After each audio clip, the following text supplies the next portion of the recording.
Estamos a 19 de mayo de 2026 en el programa de TV Reus. Buenas noches con Juan Orozco de la mano del queridísimo Cristian. TV Reus, la televisión de andar por casa, de estar por casa. Y vamos a seguir con el capítulo 14 de la novela Al final de los días, las postrimerías de Joros, con el sueño con Dios. Tan loco lo volvieron y tan mal estaba que no reconociéndose en sí mismo fue a suicidarse. Por culpa de la orden hipnótica del cerrador de su villa, hace poco ha oído que ellos mandan autoinmolarse a quienes los pueden ganar y ponerse en contra de su familia. Obedeció a esto su deseo de matarse cuando ya tenía hasta trabajo. Se acostó una noche diciéndole: mañana me ahorco. Al alba se le apareció Dios Padre y le habló de ciertas interioridades. Después el Sagrado Corazón de Jesús también le habló prohibiéndole que se feneciera. Desde ese momento es consciente de que su vida solo le pertenece al Salvador del mundo, que su vida es de Dios. Él le habló sobre el Apocalipsis, sobre el fin de los días. Le dijo que de él dependían ciertas cuestiones, ciertas concomitancias universales. Escribamos aunque los sueños son. Fue consciente de aquella experiencia mística, pero le quitaron o perdió los recuerdos durante muchos años, muchísimos. Recuerda que durante los recreos de los 40 días, o se lo imagina que no, que es verdad, o una edad de casi a los 8 o 9 años, iba a la capilla de su colegio y allí oyó una preciosa voz dulce y melodiosa con la que hablaba, una experiencia mística. Él le contó muchas cosas de lo que iba a suceder en el planeta. Edelmiro lo escribía en su casa en una libreta. Se corrió la voz y un cerrador le quitó la libreta y le borró la memoria para darle la experiencia a un sobrino suyo de Sibelarón. Como decía de ser los caciques, ¿no? ¿Cómo debían de ser los caciques, no? La libreta se la dieron a un pariente e hicieron como que la experiencia la había tenido él en vez de Edelmiro. Pero fue esta ensoñación real. ¿Tan desmemoriados pueden dejar a tantos niños y a toda una villa? Sea como fuere, pensemos que es fantasía mágica. Sin embargo, en verdad, podemos llegar a estar tan obnubilados porque suena a un cuento fantástico siendo verdad. Él lo vive como verdad y vio a los hombres de Crismerengo. Porque se hizo el dormido, se hizo el hipnotizado y los vio. Tan desastroso lo dejaron los experimentos del belicoso marcial, que estaba enfermo y estuvo a punto de matarse, de lo mal que le dejaron la psique, porque le rebajó de alfa a gamma y luego a delta, que lo sabe por otro sueño, porque después de despertarse se puso malísimo, apareciéndole los primeros síntomas catalécticos de la vigilia de divagación, extravagancias, alejamiento de la realidad, disfunciones mentales, confusión, depresión y todo, para que no pudiera terminar la carrera que estaba estudiando. ¿Por qué lo hizo? ¿Por qué se ensañó con un joven de ni 20 años de esa manera? Aunque despierto era de lo más aparente, educado, dialogador y militar. Tanto daño le hicieron, hasta en lo anímico, que si no llega a ser por la providencia divina, se hubiese matado.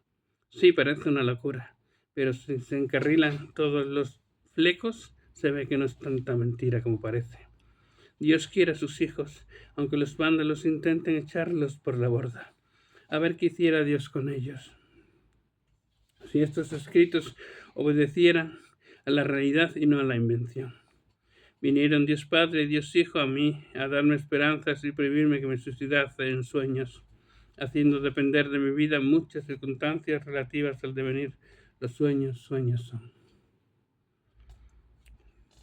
Los caminos del Señor son dignos de alabanza, porque Dios nunca falla, y sí, Él manda.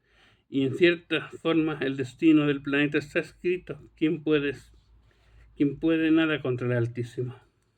Hagamos como que esta novela es real, porque aunque no lo sea, su corazón pudiera suponer como cierto lo que aquí se escribiese en su misión. Dicen que ni ni todo es verdad ni todo es mentira. Lo importante sería ayudar a los demás en lo posible. Dicen que Dios mueve los hilos de la historia desde tiempo inmemorial y que su filosofía es innegable. Edelmiro cree en Jesús, el Cristo, porque es su amor más verdadero. Él provenía de un villorrio de provincias, pero su trabajo estaba en la capital. Y entonces, en el mes más frío del año, donde se hacen las candelas, donde se celebra la Candelaria, ante tanta angustia de sentir los trances ignominiosos que le habían provocado el militar por la falta aparente de personalidad, de sentir a otras personas en su cuerpo, de sentir sus almas y hacer lo que el militar le había ordenado y no lo que él quería y debía, de forma que su cuerpo fuese ocupado por las almas de sus semejantes en vez de su propia alma personal o su personalidad, habiendo caído en la nefandad del cabrito uniformado, que ojalá por razón de justicia sea condenado a pagar sus culpas. Por tanto, cansado ya de tanta infamia, decidió matarse. Decidió que si a la mañana siguiente no podía ser el mismo, sentirse a sí mismo, se mataría. Desayunaría con su madre como si tal cosa. Su padre a estas horas estaría fuera del casco urbano en el campo, y cuando ésta se fuese a comprar cogería una bolsa, metería en ella unas cuerdas y se iría a la sierra de Raserá a colgarse de un pino. Hasta el nudo corredizo de la horca sabía hacer en aquellos momentos porque se lo había enseñado un compañero de clase, un tal Sanguinoji, comentaba.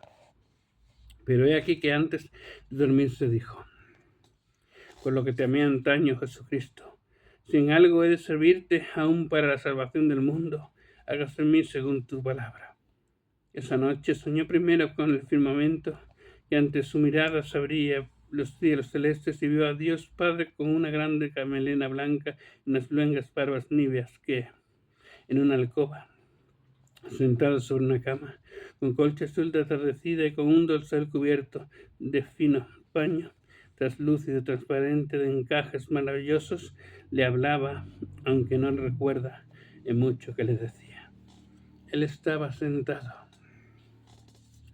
y Edelmiro era un niño de unos 7 años.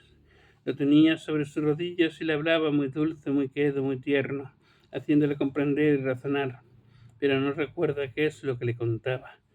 Aunque sus palabras impregnaron todo su ser, acarició sus mejillas con una caricia limpia, limpia de su diestra, similar a un resplandor de sol. Le dijo: hay cosas de las que te digo que no podrás contar al mundo. Y yo, antes de ofenderle, antes de ir contra su prohibición, le dije: lo que no puedas decir, haz que lo olvide, para no desacatar tu mandato, Padre mío. Nunca, nunca jamás quisiera ofenderte, por nada del mundo. Guíame. Vi lo que había sido a grandes rasgos y sobre todo lo que será. En el mismo Padre Dios me lo mostró en una visión. Vi a ráfagas muy sutiles el fin de este mundo. Sí que seré en mi próxima, vi que lo que seré en mi próxima vida y que he de hacer en esta. Pero como el tiempo es tan lento, a veces desespero, pues que en mi próxima vida he de ser cantor de ópera. Naceré italiano de noble cuna y seré el hijo de otro cantor del bello canto, al que superaré siendo más famoso que él, siendo hijo único en ese futuro. Una de mis hermanas de ahora será bailarina de ballet para aquel entonces, y nuestros padres en otra vida, actuales, sus padres para aquel tiempo del devenir, pero no los míos. Y nacerá ella en Francia, o al menos vivirá en aquel país. Yo vi cómo el hombre saldrá de esta tierra a otros mundos del espacio sideral, pero no será en esta hora ni en los años venideros, porque el tiempo será sobre los 3500 años de nuestra era, por la promesa, no sé si de contados desde años del sueño, desde el fin de los días o desde el nacimiento de Cristo. Seguimos con el capítulo 14, El sueño con Dios, de la novela El final de los días, las postrimerías de Horos. Párrafos, pequeños párrafos. Y que en el futuro, dentro de unos 500 o 700 años, esta aparente enfermedad mental que le había dado y que sería curada por Dios Padre, Sería alabada por los cristianos ya que es misticismo, lo que comporta en el ahora, sacándose mucha utilidad de la neurosis de ciertos seres humanos en el futuro, entes que actuarían como chamanes auténticos, que controlarían la situación porque dicen los entendidos que la diferencia entre un esquizo y un chamán es que el chamán controla las circunstancias que le rodean y el esquizo no puede ni controlar siquiera sus emociones. Esa es la diferencia entre lo que fuese un pelele, una marioneta dominada por una mala influencia, aquella mala persona que era aquel militar, y alguien que tiene voluntad propia. Apenas una marioneta en manos de un malvado, por lo que los demás, de profesión beligerante, que castra psicológicamente de una forma u otra a quien le da la gana, pero esta vez por órdenes hipnóticas venidas de los masones de su villa, como ya hemos visto. Pues sí, él le dijo que los malembusteros ya han entrado en el templo, como cuenta la profecía que sucedería al final de los tiempos. Por tanto, he de deducir que estamos al menos en el primer ay del Apocalipsis, ya en este 2010. Pues que hubo que empezar en el año 2091, la cuenta atrás. Sí, hemos entrado en el hemiciclo de la cuenta atrás, final de la cuenta atrás de nuevo, que nos depara el futuro una tercera guerra mundial. En la lucha entre el águila y la serpiente gana siempre el águila, que es capaz de ver mayores horizontes, que es capaz de volar y escapar del fuego, y el quinto mundo desaparecerá por las llamas invisibles de miles de bombas explotando en todo el planeta al mismo tiempo. Paisanos contra paisanos en el mundo del declive, el mundo de las cainitas y abelitas, el mundo de las salvajadas, el mundo de las animaladas, el mundo injusto. ¿Cómo se atreven a llamarse humanos cuando son tan inhumanos, tan inhumanos? El mundo de la maldad y la bondad, el bien y el mal, de la guerra fratricida, mas los ángeles del cielo ayudarán a los que lleven la señal pura, a la pura gracia, a la que es capaz de amar por encima de todo con el corazón en la mano, la que hace el amor, no la que folla como los animales, la que vibra en cada hebra de su fibra corporal, la humanidad del entendimiento y de la solidaridad, y por su buen comportamiento se salvará en el amor a Dios, Padre y al Unigénito. La humanidad que ama al Dios Todopoderoso, a la creyente en el amor inequívoco, a la que busca la posesión estelar correcta, la que quiere la paz, la que busca la paz, la pacífica y pacifista, a la que Dios lleva apartando desde hace siglos su grey. La que no busca la confrontación, la que busca a los remansos, la que vibra al tocar el agua dulce de los manantiales, no a quienes la enturbian para que no podamos beber gratis y nos hacen comprar el agua embotellada que pertenece a la humanidad porque la han hecho gota privada. Así pues, tal como os dije, fue a la segunda ciudad de la profecía, y no sabiendo en verdad cuál profecía es, quiere creer porque piensa que pudiera ser la del Apocalipsis. Me comentaba el bueno de Delmiro, a mí, Abel, el cronista. En esta ciudad lo han tratado mal, lo han despreciado, lo han escupido en la mirada, le han mirado con odio, le han ensañado mintiendo a los borbotones, esos seres deleznables que la habitan y sin embargo se llaman especiales. ¿Cuándo de especiales tienen que son como avispas asesinas? No quieren a los justos ni a casi a nadie, ni siquiera a ellos mismos, pero también hay gente buena, que conste. Mas como ellos no quieren a los justos, Dios no los querrá a ellos y el día del juicio final no habrá ni un ser humano sobre la ciudad porque ha de ser barrida. Será destruida casi en su totalidad. En ella se comercia con casi todo. Edelmiro piensa que es posiblemente hasta con órganos humanos, pues que oía unos ruidos muy raros en la casa que estaba enganchado en la coca. en su vida nunca, el vecino, en su vida nunca jamás se atrevía a matar a un ser humano, nunca se atrevería a matar a un ser humano, y sin embargo, los cainitas no valoran nada, no respetan nada, sino su asqueroso culo. Les da pena que la segunda ciudad de la profecía se encuentre en su país, mas se considera ciudadano del mundo y que no hubiera de haber fronteras.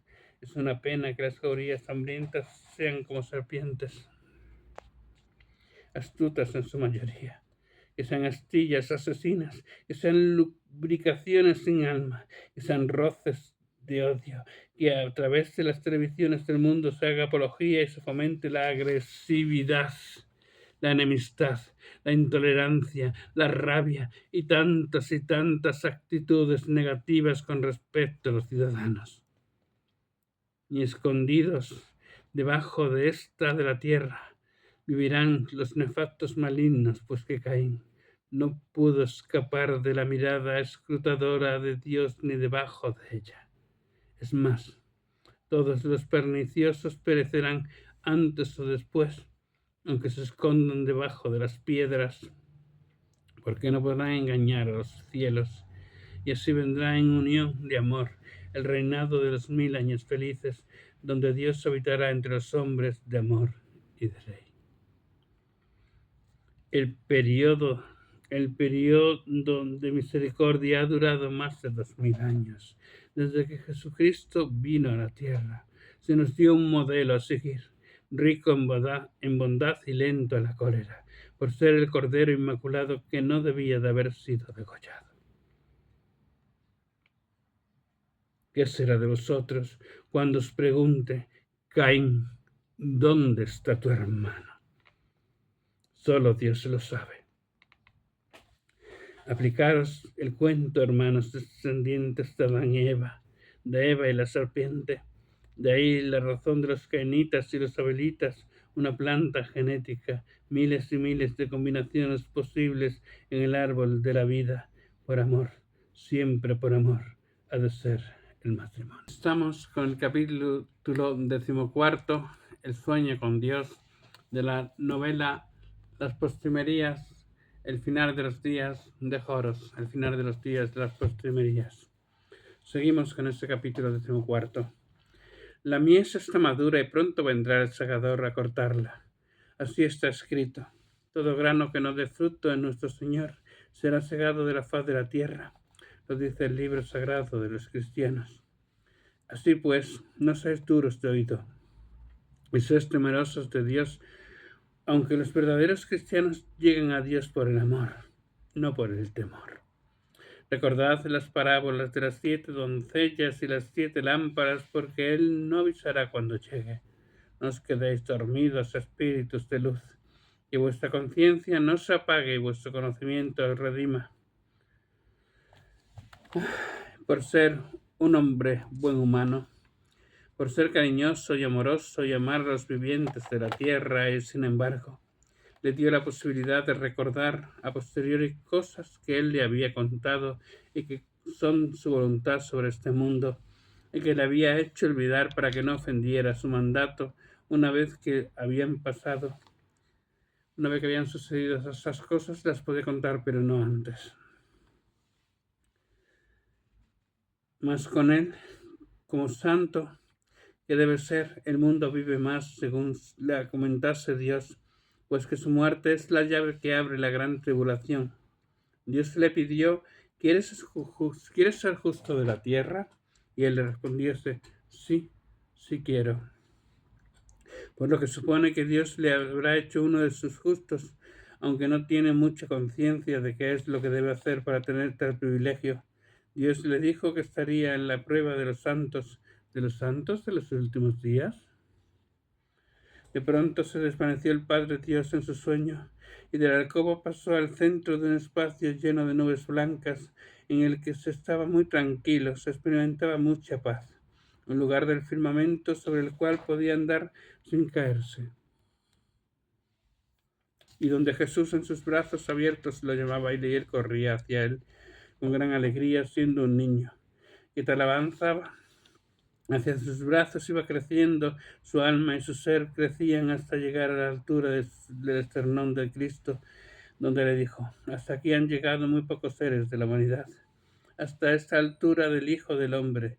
Es a lo máximo que puede llegar un ser humano siendo hombre y sin estar divinizado. Tú has llegado muy lejos en el amor sin enseñanza apenas, porque eres un ser excepcional. Amas hasta las obras de los hombres, cuando no más las obras de Dios, tu Padre y el mío. Amas la arquitectura, la pintura, la escultura, la filosofía, las religiones, a las gentes buenas del mundo sin distinción de credos o razas. Y mucho más que eso, la obra del Padre Omnipotente. Sostiene a todos los vivientes, pues que no tienes odio en tu corazón ni rencor, aunque sí un alto sentido de la justicia por naturaleza. Los que tienen sed de justicia serán saciados. En los ciclos perpendiculares, la vida naciente, de vida naciente, desarrollo y muerte, y vuelve a encarnar. Claramente creo en la resurrección de la carne, pero el cielo y el infierno no se ganan en una sola vida, le dijo Jesucristo. Alabado sea el Señor, por siempre bendito y alabado. Le decía Delmiro con estas palabras, y ahora he de llegar a donde Él me ha dicho en esta vida, pues que ha de cumplirse su voluntad por la copa de Magdala. Así se desvaneció Dios Padre en lo onírico y lo llamó Jesucristo, su verbo hecho carne, parte de su luz, gracia divina, y le dijo: hasta aquí han llegado muy pocos hombres, hasta la altura de mi pleso solar, y tú has sido uno de esos pocos. Tú eres chispa divina, parte de la existencia del Creador, como yo mismo. Eres mi hermano e hijo del Altísimo. Iba vestido de un blanco luminoso, y quiere recordar que el manto era rojo por fuera y azul por su parte de adentro. Con sus brazos extendidos, en el sueño lo invitaba a ir hacia él y le decía: ven, ven, hijo mío, hermano de mi obediencia, porque participas como yo de la chispa sagrada y universal de Dios Padre, y participas de la paternidad que llevas en sí a través del árbol de Yese. Aunque no seas plenamente consciente, Grial, hijo de la luz bienaventurada. Y entonces corrí hacia él, todo lleno de gozo, con una fuerza increíble por su amor, y desde el amor sublime de su dulzura. En su misericordia, en su perdón, corrió con una fuerza inmensa, se sintió perdonado y reconfortado ante su auxilio providencial. Desde ese día prefiere morir antes que renegar de Jesucristo. Aunque a veces él se enfada con él cuando no le da lo que quiere, y le dice como si fuese su hermano de carne y hueso, le habla como si estuviese aquí, porque esté donde esté, sabe que lo escucha y lee su pensamiento, lo sabe y no le importa que lo llaméis loco por eso, ni que lo llaméis iluminado, que muy pocos han llegado a este amor, a tan alto y grande amor, que muy pocos hemos llegado a tal altura. Y luego lo abrazó en amor fraternal, de extraordinaria pureza, para decirle a continuación: llegarás alto, a lo máximo que corresponde a un hombre en la vida. Lo abrazó y una gran paz fluyó por todo su ser, extendiéndose a reglón seguido por todo su cuerpo, una calma serena, dulce y tierna, de comprensión emocionada, divina y maravillosa, porque él sabía que se le habían perdonado sus pecados. Hablaron largo rato, contándose cosas del futuro y diciéndose que las recordaría en su momento. Soñó Delmiro, mi querido Abel, y antes de que ocurriesen las mismas, con las catástrofes del tsunami de Asia y de la caída de las Torres Gemelas de Nueva York, pero no dijo nada en aquel momento. Él, un simple mortal sin importancia, es capaz de soñar con cosas que pasan a posteriori, de saberlas visualizado en sueños, gracias a la bendita bondad de un Dios que se ha dignado volver sus ojos misericordiosos hacia su persona, un pequeño mortal que fue pecador, y puede que lo siga siendo en menor escala, pero que intenta no pecar, orillado en el extrarradio de una galaxia externa a la que él ya no ha no ha pedido que a veces le viene grande su amor divino, aunque lo acepte con todo su ser. En esto le dijo que tenía que poner en su sitio todo lo que el militar loco había hecho, que deshiciera de su recorrido natural, de su predestinación en la medida de lo posible, corregir todo el mal que este tipo mezquino y nefasto había hecho en el mundo a través de él, pues que se lo mandaba dormido y lo hacía de forma inconsciente mientras dormía, mientras estaba alterado de su conciencia por culpa de la orden hipnótica del abogadillo masónico de su pueblo, el tal Serrador Pestillo, que le había dicho: cuando vayan a suceder todas estas cosas buenas para tu persona, vendrá otro que te volverá loco de verdad, por lo que ya lo había vuelto loco los masones de su villa, pero no demasiado todavía. Desde batallas astrales a síncopes coronarios, todo lo que sabía enturbiado por la fuerza oscura del cabrón del militar diabólico. Debía ponerse a buen orden de nuevo, pues que él no podía remediar lo que él no podía remediar porque ya no había marcha atrás, Jesucristo lo remediaría. Nuestro Señor amantísimo tenía que limpiar todo lo que había enturbiado y vuelto a ver con los colores que estaban y más, porque él mandaría nacimientos de luz para apoyar la gran obra del Dios Creador. Los que habían muerto, Jesucristo, los que habían muerto por órdenes nefastas de la milicia, volverían rápidamente a reencarnar sobre este mundo con toda su potencia en el bien y con la luz deseable para continuar el camino diestramente. Gracias. Y seguimos.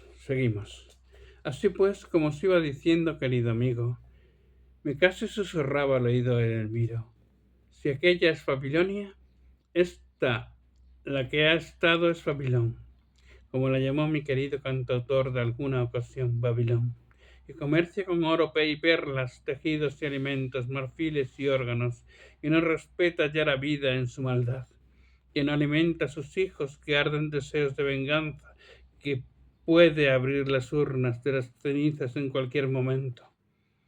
Amo a veces a Dios por haberme hecho ver con tal intensidad. En esta ciudad segunda ha puesto su vida en peligro por hacer la voluntad de su Hacedor en espíritu y materia, para mover las conciencias en luz, en flores de amor. Quien se conmoviese, quien lo amase, quien lo quisiere, sería bueno a los ojos de Dios y por tanto salvo. Quien lo odiase, lo martirizase en su deseo, sería martirizado. Dios haría justicia, Dios haría que todo el mal que se le deseasen caería sobre aquellos que se lo deseasen. Eso se lo dijo Dios en un sueño.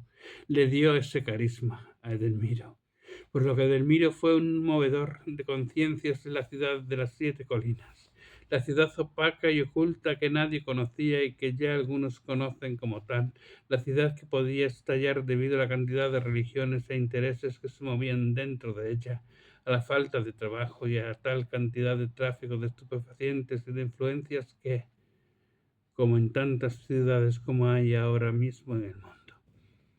Dios mismo le dijo que su propio ser irás a la segunda ciudad de la profecía, a calmar las iras y los odios de unos contra otros, y allí estuvo 3 años pacificando a unos y a otros, a musulmanes y cristianos, a ateos y agnósticos, yendo de paso a una zona donde viven los judíos muy próxima tan solo un par de veces, a favor o en contra.